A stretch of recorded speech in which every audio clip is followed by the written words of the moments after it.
भाजपा के पूर्व विधायक और रेप के आरोपी कुलदीप सेंगर को दिल्ली हाईकोर्ट से जमानत मिल गई है। उनकी सजा को भी सस्पेंड कर दिया गया है। इस सब पर बात करने के लिए हमारे साथ कांग्रेस पार्टी की वरिष्ठ नेता और सोशल मीडिया हेड सुप्रिया चनेता है। उनसे बात करते हैं। सुप्रिया जी, किस तरीके से आप देखती हैं, क्योंकि क्या आपको लगता है कि कमजोर पक्ष रखा गया?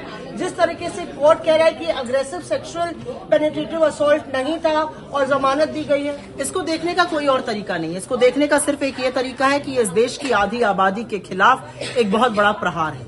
एक व्यक्ति जो रसूख वाला है, जिसके ऊपर आरोप नहीं, जो दोषी पाया गया है गैंग रेप और हत्या का, वो जो उम्र कैद की सजा काट रहा था, वो अब स्वच्छंद रूप से घूमेगा। 6 साल में वो बाहर है। और जो विक्टिम है, जो उसकी मां है, वो शांतिपूर्ण ढंग से प्रदर्शन करते हुए उसको दिल्ली पुलिस घसीट कर उनके साथ बर्बरता कर, ये देश का न्याय है। हम इस देश की आधी आबादी को क्या संदेश दे रहे हैं कि आपके साथ कुछ भी हो जाए, अगर रसूख वाले ने किया तो वो छूट जाएगा और आप सहमे हुए डरे हुए बैठे रहिए। वो बच्ची ये कह रही है कि मैं इतनी डरी हुई हूं कि मुझे लगता है मैं आत्महत्या कर लूं। कौन उसका जवाब दे? मैं उस परिवार से मिली हूं, उस पीड़िता से मिली हूं, और मुझे आज भी याद है कि जब वो अपना व्यथा, अपना दुख बयान कर रही थी तो मेरे रोंगटे खड़े हो गए थे। और मुझे ऐसा लगता है कि उनके ऊपर क्या बीत रही होगी ये सोचकर कि ऐसा व्यक्ति आज आजाद घूम रहा है। मेरा अपना मानना है कि कोर्ट को स्वतः संज्ञान लेना चाहिए और आधी आबादी को ये संदेश देना चाहिए कि ये देश बेटियों के लिए है। Enough is enough. और इस मामले पर पुनर्विचार करना चाहिए। हालांकि ये कोई फोर्सिबल पेनिट्रेशन, ये कोई वीक पक्ष का मामला नहीं। एक व्यक्ति दोषी पाया गया है, किस मुंह से कोर्ट उसको रिहा कर रहा है?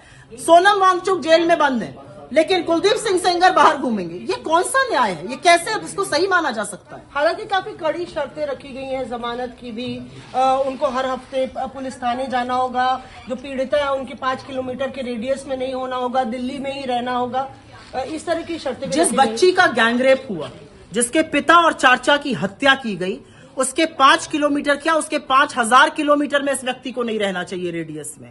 उसके ऊपर क्या बीत रही होगी? एक बार एक विक्टिम साइकी से सोचिए। जो पीड़िता है, जो शायद ये सोचकर रात को शांति से सोती होगी कि ये व्यक्ति जेल में है, आज की रात मेरी ढंग से कट जाएगी, मैं कल सवेरे का भोर देखूंगी। वो किस मुंह से आज उसको हम बोल सकते हैं कि आप परेशान मत होइए? आपके 5 किलोमीटर, ऐसे रसूख वाले व्यक्ति 5 किलोमीटर या 5000 किलोमीटर में रहे, उससे कोई फर्क नहीं पड़ता है।